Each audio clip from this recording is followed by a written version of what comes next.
Fala pessoal, tudo bem? Davi Vega com vocês novamente, seguindo nossa série de vídeos, principalmente de temas relacionados à realidade brasileira, ao nosso passado do Brasil, né? Principalmente, sobretudo, referente aos diferentes povos que formam o Brasil, e não necessariamente estou falando em nacionalidades, mas dentro do Brasil, quais são os povos principais que compõem, basicamente, culturalmente, não apenas etnicamente, né, mas culturalmente, o povo brasileiro. Darcy Ribeiro vai falar do Brasil sulista, do Brasil da Paulistânia, né, que é o Brasil que eu vou falar hoje, né, vai falar do Brasil do sertão, ou seja, do Brasil das populações ribeirinhas do norte, né, e todas essas, algumas se aproximando da questão litorânea ou da questão mais do Brasil profundo. Mas hoje eu gostaria de falar da antiga Paulistânia, né? Que não necessariamente é só São Paulo, obviamente, mas pega também partes do Rio de Janeiro e partes do sul de Minas, né? De Minas Gerais. E a Paulistânia se estendia até o Mato Grosso, chegando perto do Mato Grosso do Sul, né? Chegando perto do Mato Grosso, até próximo ao que seria hoje Cuiabá, mais ou menos, toda aquela região. Se entende por Paulistânia um tipo cultural brasileiro, sobretudo herdado pelos mamelucos, da cultura lusa transplantada ao Brasil e também com elementos nativos, né? Que seriam os elementos, sobretudo, né, dos tupis e dos diferentes grupos tupis que compunham os indígenas que viviam nesse território, né? Então, se você pega, por exemplo, a cultura de um interiorano do estado de São Paulo, ela é basicamente a mesma ou semelhante do sertanejo lá do interior do Mato Grosso, né? Então, basicamente, é a mesma cultura. Até mesmo, eu diria, me estendendo um pouco mais, a cultura de Goiás e, por consequência, de Tocantins, que é o estado mais novo brasileiro, né, criado. Eu diria que esses locais eles também têm muito da cultura da Paulistânia, que seria a cultura dos nossos famosos caipiras, né, do qual eu, por parte de mãe, descendo, né, do interior de São Paulo. A família da minha mãe toda é de Votuporanga, né, e por parte de pai eu tenho ascendência imigrante, meu pai é imigrante. Então eu me considero, ao mesmo tempo que eu sou paulista do interior, caipira, eu também sou paulistano por nascer na cidade de São Paulo e ter um crescimento em paralelo, né, com São Paulo e Grande São Paulo, que é um local da Grande São Paulo que tem uma cultura caipira muito enraigada também.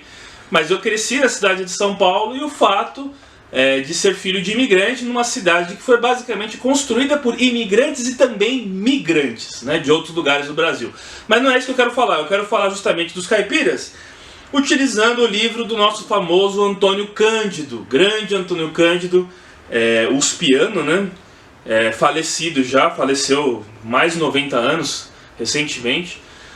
E ele deixou um grande legado para a sociologia brasileira, e esse talvez seja o livro mais famoso dele, que é Os Parceiros do Rio Bonito, que eu inclusive utilizei para fazer o meu trabalho de conclusão de curso na faculdade, na Escola de Sociologia e Política de São Paulo, que era a antiga Escola Livre de Sociologia e Política de São Paulo, fundada pela Universidade de Chicago, e grandes nomes que passaram por ali, como por exemplo Donald Pearson e outros que fizeram, o Radcliffe Brown mais para frente também, mas outros que foram muito importantes para o estudo de comunidades, né? O Emílio Willens também, né? Estudo de comunidades, que seriam os estudos muito influenciados por aquela ideia do Redfield, do Robert Redfield, que é o do Continuum Folk Urbano. O Continuum Folk Urbano seriam comunidades agrárias que elas rodeiam os grandes centros urbanos, e elas tendem a se urbanizar com o avanço da cidade. Mas ao mesmo tempo elas mantêm alguns elementos da questão agrária que sobrevivem de certa maneira dentro da lógica urbana, né? Enfim, é muito interessante isso, porque o local do qual fez parte do meu crescimento foi Santana de Parnaíba, que é um local que ainda você vê uma espécie de alma agrária aqui na Grande São Paulo, mas ao mesmo tempo ela já vem, é um local que já vem se urbanizando e o próprio caipira, no seu modus vivendi original, ele já não existe mais, sendo ele hoje um operário ou hoje um prestador de serviço às indústrias, né? Ele não tem mais a questão da atividade agrícola. E o Antônio Cândido, ele vai perceber a mesma coisa, mas em cidades mais distantes. Ele visitou várias cidades, Araraquara, Bofete, também uma cidade de Bofete, enfim, ele viajou para outros estados também, e quando ele fala também de realidades dos interioranos do Brasil, como por exemplo os teuto-brasileiros, né, descendentes de alemães, no sul do Brasil, e aí ele vai utilizar muito do trabalho do Emílio Wieland, que era descendente de alemão, que também estudou na faculdade onde eu estudei, que é a Escola de Sociologia e Política, né, e fez um grande trabalho que se chama Uma Vila Brasileira, né, mas também inspirado nos trabalhos dos anos 30 do Donald Pearson. A Escola de Chicago, ela surge justamente para estudar comunidades preocupadas com a questão da criminologia, né? A cidade de Chicago, ela começou a ser estudada pela Escola de Chicago, tentando atribuir a noção de urbana, a noção da cidade, como um local onde que seria propício para que o crime aumentasse. Então eles falam que na própria cidade você tem zonas onde a criminalidade é maior e zonas onde a criminalidade é menor. Geralmente os locais mais populosos e claro, por conta de uma diferença social, e a gente vê muito isso aqui no Brasil, os bairros mais centrais, a criminalidade ela consegue ser controlada e ela é menor. Mas nas periferias, de acordo com os Chicagos, né, não os Chicago's Boys no sentido de economistas, mas os antropólogos e sociólogos da cidade de Chicago, nos locais onde a ausência do Estado ela é mais forte, a criminologia ela acaba acontecendo, se acentuando. Bom, a gente não precisa ser nenhum grande pesquisador ou cientista para concluir isso. Está enraizado, tá? Todo mundo que observa o real ou que está imerso em alguma dessas duas realidades vai conseguir perceber que há níveis e locais de criminalidades diferentes dentro da cidade. Aí tudo gera discussão da cidadania, né? A própria cidadania de uns, que são os que habitam o centro, ela é mais respeitada do que outros que estão mais distantes ou marginalizados. E isso é muito interessante porque o caipira, de certa forma, ele é um marginalizado.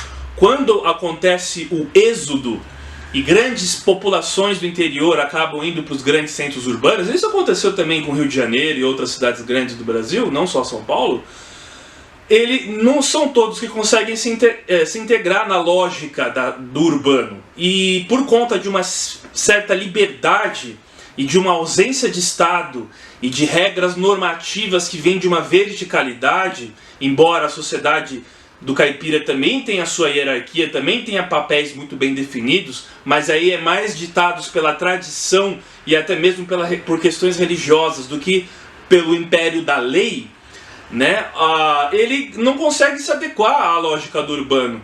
E então ele acaba indo para essa questão do crime e acaba indo para essa questão do nomadismo, resgatando justamente aquele nomadismo antigo, que era o nomadismo dos bandeirantes, das próprias populações indígenas, principalmente dos tupis, que não se fixavam num lugar, e a própria forma de agricultura também, que não é fixada num lugar assentado, igual aconteceu em outros países, e ele começa a vagar. E então, na cidade grande, ele começa a vagar também, sem um local específico. Boa parte desses caipiras que não foram integrados, por conta de uma grande violência do Estado, ou eles foram marginalizados se tornando andarilhos, né? Wanderers, que chamam em inglês, ou eles foram relegados ao vício, ao álcool, hoje com outras drogas. Infelizmente, a gente perdeu uma alma livre que se tinha, e ele tinha tudo que ele necessitava no local do qual ele nasceu e cresceu. Ele tinha sua própria casa, ele tinha seu próprio pedaço de terra, ele era um autossuficiente, uma espécie de autogestão, porque tudo que ele precisava, ele conseguia atuar na natureza, transformando-a e se utilizando dela para a sua subsistência. Quando ele se torna mão de obra e ele tem que vender a sua força de trabalho para uma grande corporação ou por alguma outra instituição, ele acaba sendo um desterrado na sua própria terra. É como se essa lógica do capital que opera na cidade removesse do caipira a sua própria identidade e tornando-o apenas um alienado. É um roubo, não da vida dele, ou seja, assassinando ele e levando ele a óbito. É o roubo da identidade dele, né? É uma violência muito maior do que aquela violência de você disparar um projétil contra uma pessoa, né? É uma coisa muito triste. Então é muito interessante esse trabalho do Antônio Cândido, porque ele começa falando justamente da diferença entre antropologia e sociologia. A gente sabe que a sociologia ela não pode ser resumida apenas à estatística, mas ele fala no começo, e a introdução desse livro do Parceiro do Rio Bonito é uma introdução que ela serve de base para muitas pessoas que vão fazer pesquisa, porque ela tem ali elementos que explicitam realmente o papel do pesquisador, né? Falando do funcionalismo, falando da questão marxista também. Ele aborda uma série de coisas, trazendo elementos para a gente desenvolver uma metodologia e através dessa metodologia se analisar fragmentos do real, que é o que os primeiros estudos de comunidade faziam. Então ele vai falar que a antropologia está mais preocupada com a história de indivíduos, né? É fazer a antropologia a partir do particularismo, a partir do indivíduo, do que da coletividade, sobretudo ligada à estatística, que é o que a sociologia geralmente faz, né? Esse livro do Parceiro do Rio Bonito, ele também foi muito revolucionário e tem uma grande contribuição justamente para uma área da sociologia e da antropologia também, que ela não é tão estudada assim quanto as áreas mais tradicionais de identidade e cultura, que seria a sociologia da alimentação. Ele vai falar como que está realmente ligada a questão do caipira com a alimentação. Aí ele fala inclusive de exemplos da forma da atuação do homem na natureza, na transformação justamente do milho, né, por meio da seleção não natural, mas da seleção artificial que o homem faz, como ele vai modificando algumas coisas, né, e a diversidade, por exemplo, do milho, que antigamente existia o vermelho, o preto. Eu lembro na minha infância de ter visto milho preto e milho vermelho também, que não existe praticamente mais no interior. Hoje o milho ele foi selecionalmente modificado e a gente encontra apenas um ou dois tipos de milhos, né? E antigamente existia muito mais, assim como a banana tinha semente também e hoje não tem mais, enfim. E aí ele vai fazer justamente a sociologia da alimentação, sempre ligando a questão da subnutrição e a ideia funcional justamente do Malinowski, que falava que a cultura ela é uma derivação da biologia, da natureza, né? E ela vem para satisfazer as necessidades. O homem está sempre querendo satisfazer as suas necessidades básicas, que é o cultural reasons, né? Que seria o cultural reasons, que são as razões culturais, que seria talvez o simbólico, que essas razões culturais se tornam simbólicas através de uma necessidade que ela é física e biológica, né? Então você vê aí na antropologia que vai dar a linha do estruturalismo e a linha funcional, enfim.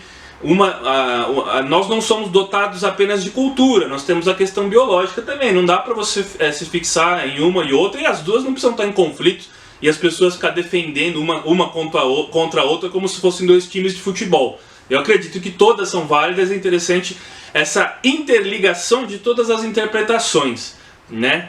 E, inclusive, esse cultural reasons é muito parecido com o cake of customs, que o próprio Donald Pearson fala nesse livro clássico que eu consegui encontrar num sebo chamado Estudos de Ecologia Humana.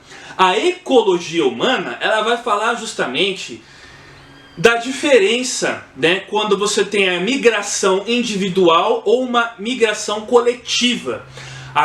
O que acarreta na migração individual? Por exemplo, meu pai é um imigrante individual, veio só ele ao Brasil. Mas a gente sabe que os espanhóis e os portugueses vieram aos montes também, à América. Quando você tem o deslocamento de apenas uma pessoa, o estudo se dá na dimensão individual, mas se você tem de grandes populações, que é basicamente o êxodo, né? Que é o que aconteceu com o êxodo rural nos anos 50, né? Sobretudo aqui em São Paulo, as pessoas vindas dos sertões a São Paulo, você altera totalmente aquele lugar, você altera totalmente as estruturas e a lógica de operacionalidade daquele lugar.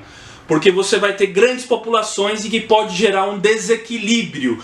Então o mote disso tudo, a questão principal é justamente encontrar um equilíbrio. Se você pega populações de um animal que é predador e ele não tem um predador comum, ele não tem um animal que caça ele para manter o equilíbrio, ele pode se multiplicar em excesso e acabar causando um desequilíbrio social. E ambiental também. Foi o que aconteceu com as populações de coelho na Austrália, ou com o próprio caramujo vindo de outro continente, se não me engano, da África, sobretudo aqui no litoral de São Paulo. Você encontra muito esse caramujo em grandes populações porque ele não tem um predador comum. E alguns peixes, inclusive da família, acho que das traíras e das piranhas, que comem outros peixes, tem casos deles acabarem com populações inteiras em algum lago, porque ele não tem um predador comum, então ele acaba comendo todas as outras espécies que estão ali. Então o mote, né, da ecologia humana é você enxergar a cultura não apenas como algo dissociado do ambiente. O ambiente ele determina a cultura, mas o ambiente determina também as nossas relações. E para que isso tenha uma harmonia, é preciso um equilíbrio, né? É a ideia de você ver a sociedade como um todo integrado? Claro que é. Não estou falando que a gente tem que ser conformista por conta disso, que é muito fácil o cara que está por cima falar para o cara que está embaixo se conformar com isso. O conflito, ele é necessário, mas até mesmo o conflito ele tem que acontecer de uma forma que não cause o desequilíbrio, porque se você causar o desequilíbrio, aí sim realmente você vai ter um problema, né? Ele menciona, inclusive, um autor que eu gosto muito, que é um autor muito raro de encontrar os livros. Infelizmente, esses livros dele não foram reeditados, né, numa quantidade assim que acessível para a gente conseguir encontrar fácil, que é um autor chamado Cornélio Pires, que ele foi o maior, aquele que mais registrou a cultura caipira no Brasil, e ele fala dos tipos diferentes de caipira, e que caipira não é necessariamente algo relacionado à raça, é uma determinação que não é ligada à questão étnica, porque existe o caipira branco, existe o caipira mameluco, existe o caipira negro e existe o caipira mulato. Então você não tem como, é igual ao término hispânico. O hispânico não é uma raça, ele é todo mundo de língua, de fala hispana, né? Assim como você tem também grandes nomes que estudaram a cultura dos gaúchos, né, como Martín Fierro na Argentina. O nosso Martín Fierro dos caipiras seria justamente o Cornélio Pires, né? E ele tem um livro muito famoso chamado Conversas ao Pé do Fogo. Ele registrou também o folclore, basicamente, não um folclore igual que o Monteiro Lobato registrou, mas um folclore das lendas, algumas lendas regionais, de algumas regiões dos caipiras. Ele fala muito da catira, daquela dança que praticamente desapareceu do caipira. Enfim, e ele faz uma diferenciação do caboclo com o caipira, né? O caboclo seria aquele mais ligado realmente ligado à miscigenação.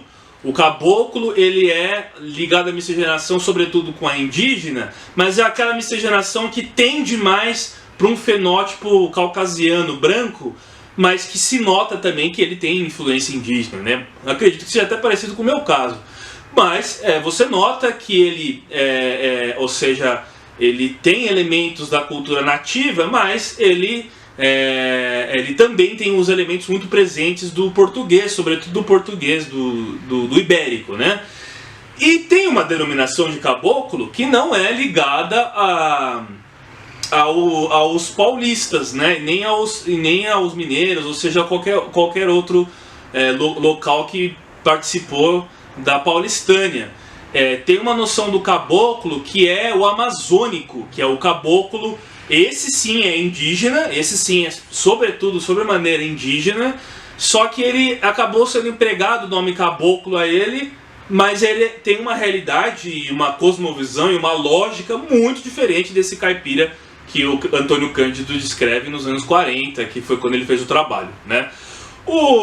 Nessa época ele já vinha falando que não existia mais aquela originalidade da vida caipira, porque era uma época que o Brasil estava se urbanizando. O Brasil deixa de ser um país agrícola, predominantemente agrícola, e se torna um país predominantemente urbano nos anos 50, né? Então nos anos 40 já vinha tendo aquela transformação de todo o interior de São Paulo, que basicamente alterou totalmente a lógica do caipira, né? A lógica da operacionalidade da cultura local, que é o que aconteceu com a grande São Paulo, como eu falei no início do vídeo, no local onde eu cresci, né? E é um local que eu gostaria de estudar, mas enfim, esses estudos de identidade hoje eles praticamente não têm espaço na academia, né? É um lamento que eu faço, porque, enfim, outras questões identitárias se parecem ser mais importantes do que esses estudos. Bom, mas eu não quero ficar aqui falando disso, mas eu, por vontade própria, vou continuar a fazer sempre as minhas pesquisas de um tema que eu tenho tanto carinho, que não diz respeito apenas ao Brasil, mas sobretudo à minha própria formação, né? Que eu me considero um incluído nessa cultura também, né? Enfim, o Donald Pearson, ele faz estudos nos anos 30, né, encomendados pela Universidade de Chicago e a própria Fundação Scott de Sociologia, num lugar chamado Cruz das Almas. Mas Cruz das Almas ele é um lugar fictício, é um nome fictício. Na verdade a gente sabe que o local hoje é Araçariguama. E Araçariguama era um local muito grande que foi desmembrado hoje, né? Hoje ainda existe o município de Araçariguama, mas ele era muito maior. Ele, se eu não me engano, ele pegava São Roque, pegava Bom Jesus do Pirapora, se eu não estou enganado. Mas era toda aquela região próxima a Santana de Parnaíba, que também tinha um pedaço que era Araçariguama na época, né? Então, própria Santana de Parnaíba foi desmembrada, dando origem aos municípios de Itapevi, Jandira, Barueri, tudo aquilo era Santana de Parnaíba, né? E Araçariguama também foi desmembrado em outros municípios hoje, mas ainda existe um município chamado Araçariguama. E ele fez esses estudos, mas a crítica que se tem na academia hoje é que esses estudos de identidade, eles pegavam a metonímia, a questão da parte, e trazia para o todo. Então era como se ele transpusesse a realidade do Brasil inteira, né, naquela realidade do caipira. E a gente sabe que o Brasil ele é diverso, então não adianta você estudar uma comunidade apenas e falar que aquela comunidade representa o país inteiro, porque o país ele tem outras lógicas. Até mesmo entre os indígenas, e é aí que eu queria chegar, essa questão da abundância dos alimentos, que é já linkando com o tema da alimentação, que é o que ele fala. Ele vai falar justamente da questão de como quando você tem a abundância em alimento, né, ou o alimento não se torna a sua preocupação diária, que você não tem que caçar, você não tem que ir atrás dele, e você tem uma certa facilidade em ter alimento todos os dias, isso muda totalmente a sua lógica e o seu comportamento.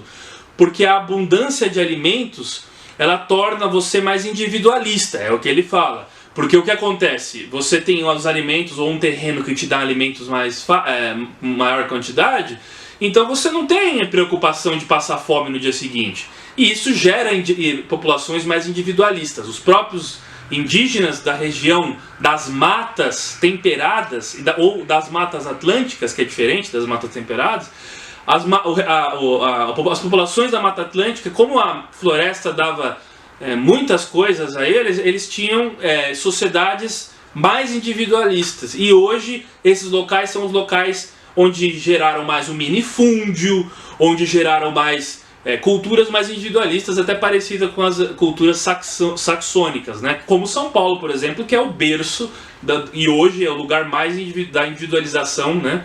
Mais expoente na cultura nacional. Só que você tem regiões em que o alimento não era tão fácil de encontrar. Então, por exemplo, no Nordeste ou algumas regiões mais secas e que o alimento era escasso, gera uma generosidade maior. Não era sempre que se tinha carne, então tudo tinha que ser dividido para o coletivo. E a mentalidade da cultura ela foi mais coletivista do que individualista, né? Se você pega, por exemplo, a questão da carne, como não tinha carne sempre, o churrasco é uma resultante, também tem a questão ritualística, tem a questão do sacrifício, tem toda uma questão que vem também desde da pré-história, com essa relação que a gente tem com a carne, né? E também de culturas como a romana, dos sacrifícios e tal. Só que você pega, por exemplo, pela questão funcional, vamos dizer assim, como você tinha pouca carne, você celebra que você conseguiu abater um animal e divide toda aquela carne entre as pessoas daquele grupo. Então gera a celebração do churrasco que a gente faz até hoje, né?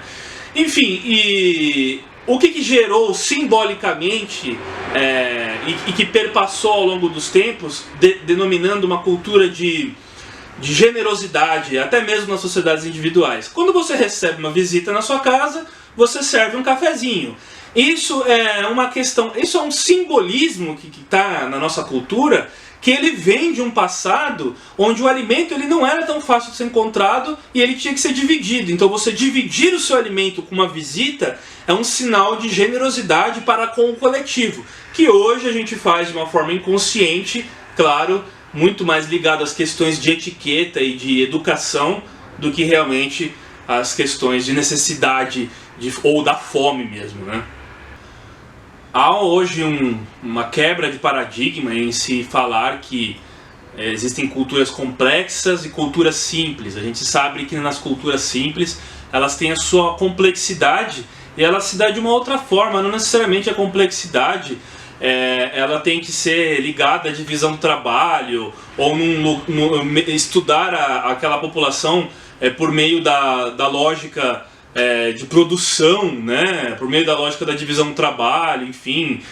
Eu acho que é muito válido nas sociedades industriais, que é o que o Marx fez, mas existem outras comunidades dos quais não tem como você apenas estudar os meios de produção, né? O Marx ele mesmo fala que a história no seu movimento contínuo era diferente de biologia, de natureza. Então você tem natureza versus história. Eu acho que uma coisa não precisa anular a outra, né?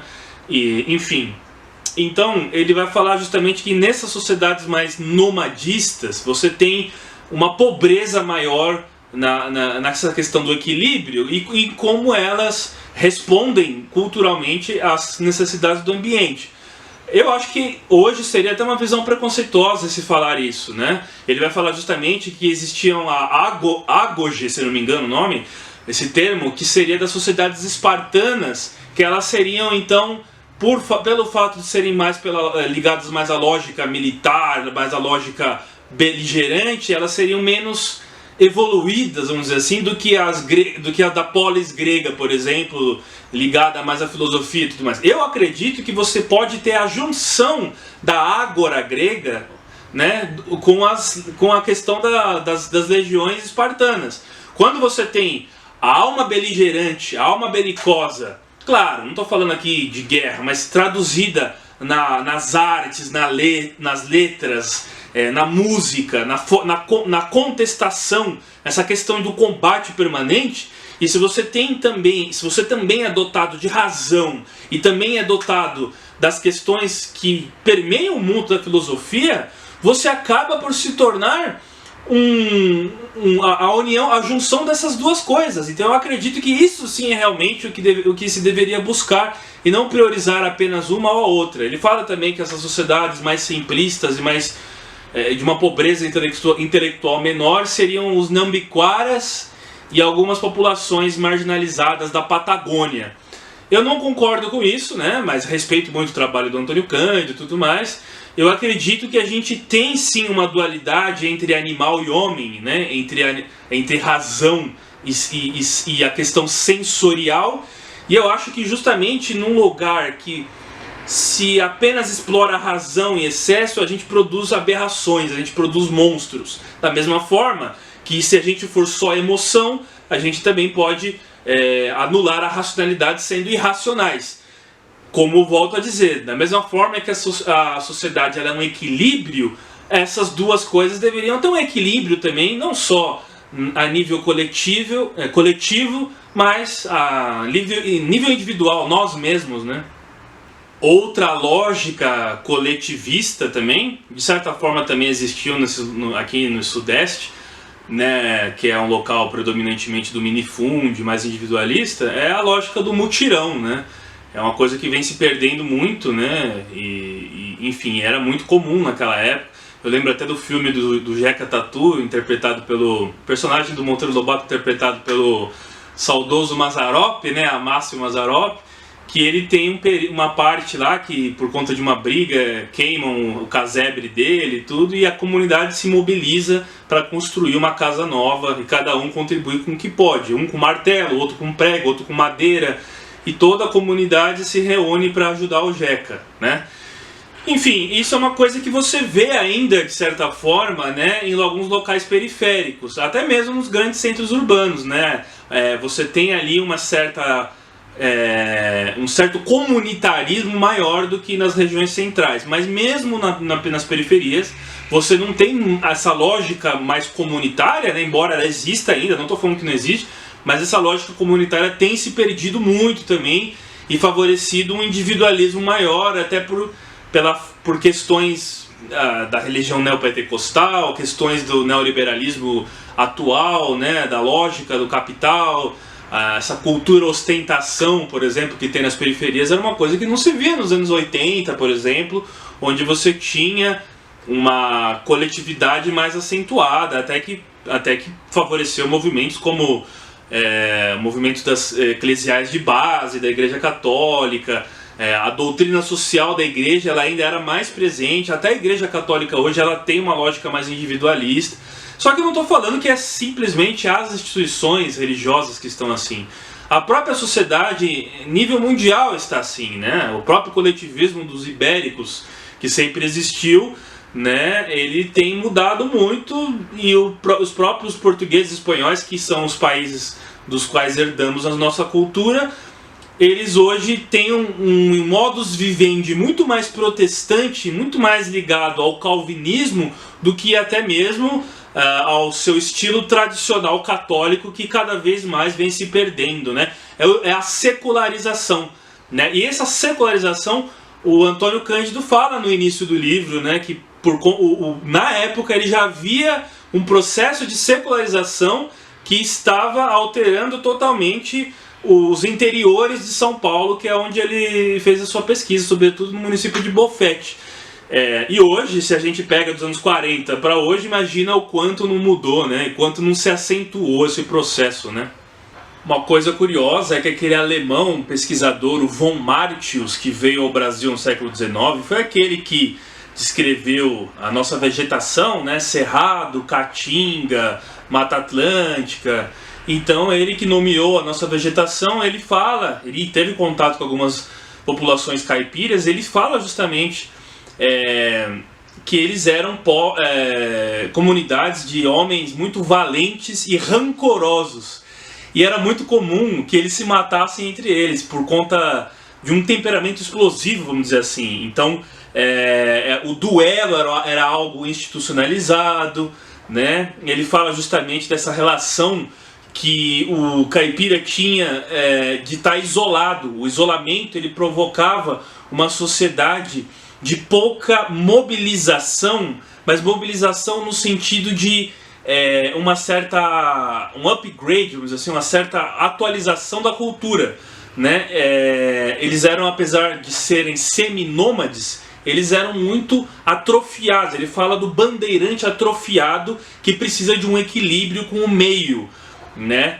Enfim, e justamente vai ser basicamente a cultura tradicional, né? Daquela versão mais que seria do conservador, vamos dizer assim. Mesmo quando você tem hoje em dia algum interiorano, ou naquela época mesmo, com ideais de esquerda, no seu modus vivendi ele traz muito da questão tradicional que compõe a nossa própria constituição enquanto homens, né? Enquanto indivíduos, né? Enfim, ele fala de várias coisas interessantes, né? Até a própria origem da palavra caipira significa roçador, né? E tem aquela questão do L e do R, né? Do porta, nós vai, nós volta, substituir o L pelo R. Tem duas teorias. Uma pode ser do português reinol, né? Do português falado arcaico, do português reinol. Ou você pode dizer também que isso é algo que vem dos tupis, né? Porque os tupis têm uma grande dificuldade de falar o L com o R, né? Algo parecido com o que os japoneses orientais, inclusive se faz piadas e tudo mais, mas aí é o contrário, aí é o R que substitui pelo L, que em muitos idiomas orientais você tem o processo contrário. Mas o caipira tem esse processo que pode ser tanto do português reinol quanto uma herança indígena tupi, né? Entre as coisas ele fala justamente do milho, né? Do milho do zabugo, né? Que tem até aquele personagem, o Visconde de Zabugosa do próprio Monteiro Lobato, né? E ele era um sujeito de mobilidade, né? Ele tinha suas criações de porco, de galinha, né? Mas nada era feito para durar. O próprio nome do livro, né? Parceiros do Rio Bonito, parceiros seria por essa questão de uma espécie de sistema de parceria, uma coisa que meio que anula a lógica do capital, seria as relações comerciais mais primitivas, né? E eles eram basicamente, herdaram isso, embora tivessem a agricultura sendo desenvolvida, muito daquilo do caçador-coletor, né? Da pesca. Então eles tinham uma espécie de veia também primitiva, que até mesmo anterior às sociedades do Neolítico, né? Vamos dizer assim, que alguma coisa sobrevivia no modus vivendi deles, que lembrava o nosso estado mais primitivo, né? Sobretudo na região sudeste, por conta do minifúndio, por conta de uma sociedade que não era aquela sociedade que o Gilberto Freire fala da Casa Grande Senzala. Não pode transportar a lógica da Casa Grande Senzala para todo o Brasil. E no sul você tem a questão do faxinal, né? Você tem outras relações de propriedade justamente com a terra também. E nessa relação comercial, os caipiras, eles basicamente iam ao centro, às cidades, né, à vendinha, comprar basicamente o sal. Porque como eles estavam mais isolados, o sal era algo escasso, porque o sal vem do mar. Então como eles estavam mais longe do litoral, basicamente o que fazia a lógica do comércio, do capital para eles, né, de pagar com dinheiro, seria para comprar o sal. Essa questão da agricultura, eles herdam basicamente aquele sistema que os tupis faziam de você plantar após as queimadas. Era você queimar o solo e com as cinzas elas são uma espécie de adubo. Então esse adubo vindo das cinzas propicia que se plante sobretudo soja, arroz, enfim, feijão. O feijão basicamente vai ser o alimento principal, além do milho, né? O arroz nem tanto, porque essa questão nômade deles não permite muito o cultivo do arroz. Então, basicamente, esse tipo de plantio é um plantio que estraga o solo, porque você queima muitas vezes o solo. Mas como eles estavam em constante movimento, né? Toda hora partindo para outros lugares, não eram fixos, então eles desenvolviam esse tipo de plantio, que é diferente da plantation, por exemplo, dos Estados Unidos, onde o sujeito se assentava e ficava na terra e cultivava o solo várias vezes naquele mesmo local. E isso vai produzir, por exemplo, a casa do caipira sendo totalmente diferente de uma casa bem elaborada, com detalhes e bom acabamento, que são casas de adobe, telhado de sapê, tetos de paredes de barro, né, sem dobradiças, sem divisórias, né, onde você tem tudo junto, o fogão a lenha, junto do quarto onde ele dorme, tudo junto, não tem divisória, e todo mundo dorme junto, a família inteira dorme junto. É uma coisa diferente que você tem, por exemplo, até dessa lógica do quarto individualista do saxão, né, do jovem, um jovem que tem seu próprio quarto na América do Norte, é diferente dos nossos jovens aqui, que por muito tempo não tinham um quarto próprio, né? Isso é uma coisa mais recente. Até as famílias com mais condições tinham uma questão mais coletivista, vamos dizer assim, no interior do seu lar, do que a lógica mais individualista, sei lá, de culturas saxãs, por exemplo, né? E ele produzia quase tudo, ele era um autossuficiente, ele produzia a sua própria pólvora, ele fazia a sua própria pólvora com enxofre, né? Ele acendia o lampião com banha de porco. Não era necessariamente sempre a querosene, não se tinha querosene sempre, então ele fazia com banha de porco. Enfim, ele era um autossuficiente, né? Que é algo que vai perder quando a lógica vinda de uma centralidade do capital, se insere nesses lugares, acabando com essa veia anárquica, vamos dizer assim, dos caipiras, né? O tipo de moradia dos caipiras, ele difere também até com a questão que tem uma hierarquia social na sociedade deles também. Você tem o rancho, né? O rancho seria essa casa mais provisória, de adobe e tudo, e você tem a sesmaria, que já seria a fazenda, já seria, por exemplo, algo mais elaborado, e a sesmaria ela vai ser muito também utilizada pelos imigrantes que acabaram se tornando prósperos no interior, sobretudo italianos aqui em São Paulo, e também, espanhóis também, claro, e também os orientais, né? Vale lembrar que existe uma boa parte de população de ascendência japonesa no interior de São Paulo que se tornam acaipiradas, vamos dizer assim, se tornam caipiras também, mesmo sendo de origem estrangeira, né? Enfim, tem a questão do posador, né? O que posa, né? E inclusive se fala até hoje, né? No interior, assim, você vai posar aqui hoje? Posa na minha casa hoje, que é dormir, passar a noite, posar, porque você tinha o morador transitório. O morador transitório era aquele que perdia sua terra facilmente. E muitos deles, inclusive, foram enganados por grileiros, quando os minifúndios acabaram sendo comprados por grandes corporações, pela lógica do condomínio, de se construir condomínios, né? A especulação imobiliária.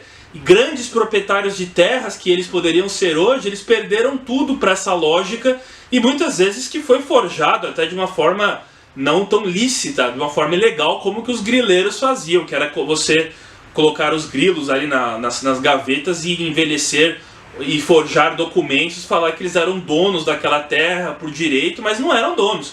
Os verdadeiros donos eram esses caipiras que habitavam essas terras, né? Que seriam esses moradores mais antigos e mais ligados à terra mesmo, né? Enfim, é muito romântico, muito legal a gente falar desse passado caipira, sobretudo de São Paulo, que ele não existe mais, né? Alguns elementos sobrevivem mais até no saudosismo, na cultura, na música e tudo, né? As grandes sertanejos raiz, Tonico Tinoco, Milionário José Rico, Tião Carreiro, adoro Tião Carreiro, enfim, e a gente tem aqui como saudosista tudo isso, mas a lógica é totalmente diferente, até mesmo da vestimenta do caipira, que antes eram calças que a gente chama de pula-brejo, que deixavam a parte do joelho de fora, coletes de algodão para se proteger do frio. E a gente pega hoje o caipira, ele está muito norte-americanizado, com chapéus de cowboy, com camisas listradas, com fivelas no cinto. O que não faz parte do caipira nosso brasileiro mesmo, né? A botina do caipira foi substituída pela bota de espora dos cowboys também, né? Enfim, muita coisa se mudou e a gente importou uma cultura que também não deixa de ser interiorana, dos rednecks, né, dos caipiras norte-americanos, que acabou substituindo o nosso chapéu de palha, né, e pitar o fumo de palha do caipira nacional, né? Ele vai falar dessa questão dos elementos rústicos, né? Tudo isso que eu falei é o conceito do rústico, mas do rústico ligado às questões agrárias, né? Você tem sociedades rústicas e sociedades complexas da urbis, né? Que os romanos falavam, que eram sociedades urbanas. Mas o rústico, de certa forma, ele sobrevive dentro da lógica do urbano no interior ainda, coisa que vem mudando totalmente com essa universalização e globalização e por conta sobretudo da internet e dessa revolução tecnológica, né? Uma coisa muito interessante, né? Eu não vou poder falar do livro inteiro, tem muitas coisas, já falei do mutirão, já falei de coisas principais do livro.